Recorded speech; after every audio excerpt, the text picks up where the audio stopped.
fazer uma separação justa entre o que é Antiga Aliança e o que é Antigo Testamento?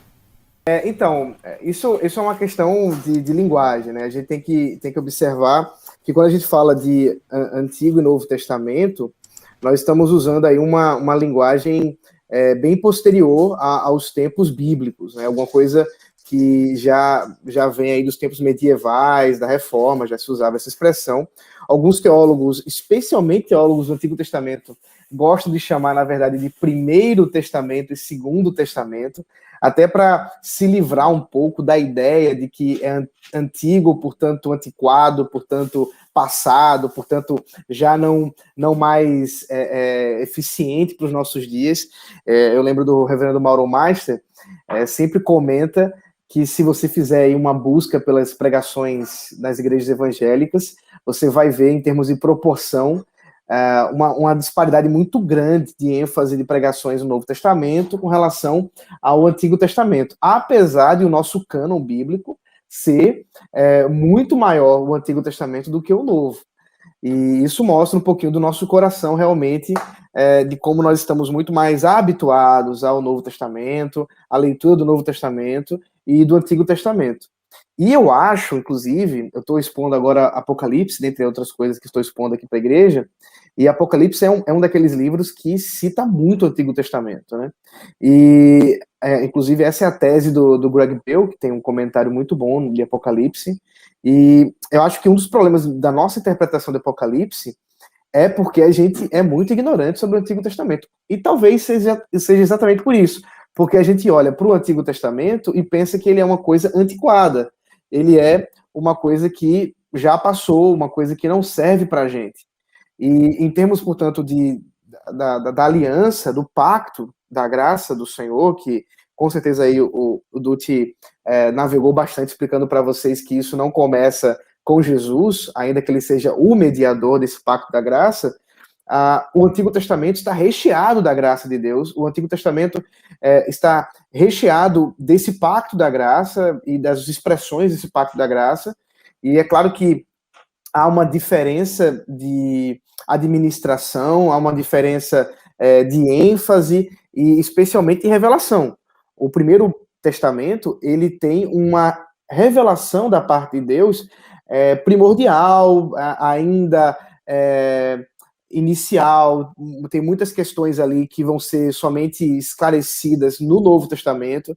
Então é claro que nós, como cristãos, que temos toda a revelação, hoje olhamos para o Antigo Testamento de uma forma diferente dos judeus, daqueles que primeiro leram o Antigo Testamento, que ouviram, né, Moisés expressando ali o Pentateuco e etc. Mas, exatamente por essa posição privilegiada que temos hoje, nós podemos dar graças a Deus pelo privilégio realmente de podermos observar a graça dele no Primeiro Testamento, no Antigo Testamento. E quanta graça, é muita graça de Deus. Então, essa dicotomia que é muito comum no meio evangélico, lei e evangelho, lei e graça, para fazer a distinção entre esse primeiro período histórico, no que nós chamamos de Antigo Testamento, e o segundo período histórico, que nós chamamos de Novo Testamento, ou dois documentos, né, dois livros que se reúnem aqui no nosso cânon cristão, ele é injusto, né, é bem injusto, porque nós encontramos lei e graça de Gênesis a Apocalipse.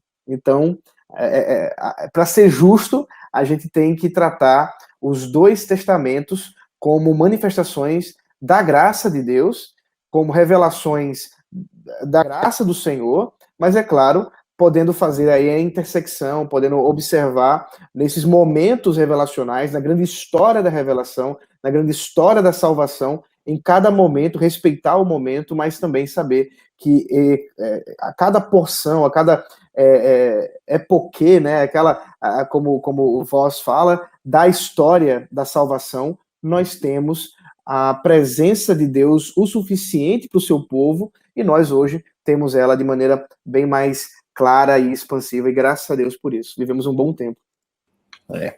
Eu acho que essa incapacidade que a gente tem de perceber o quanto o Novo Testamento e a fé cristã é dependente das categorias, da visão de mundo veterotestamentária, é o que faz com que, às vezes, a gente faça umas leituras muito enganosas. Eu acho que aquele espaço, né, entre testamentos parece que é muito grande para alguns evangélicos, fazendo com que eles simplesmente pensem assim, o Novo Testamento foi escrito em grego, então é muito mais próximo da filosofia grega do que do Antigo Testamento. Algo absolutamente falso, né, que impede as pessoas apreciarem o Novo Testamento na sua integridade. Eu me lembro de um livrinho da Edith Schaeffer que o título era O Cristianismo é Judaico.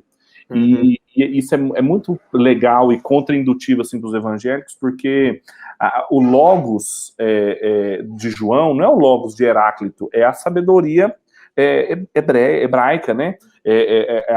Provérbios, é muito mais próximo de Provérbios. Então, você mencionou Apocalipse, né? Como que as categorias ali são melhor compreendidas à luz da teologia do Antigo Testamento. E por muitos anos, assim, Apocalipse foi interpretado em diálogo com religiões de mistério gregas e coisas assim, que não fazem sentido do ponto de vista interpretativo, né?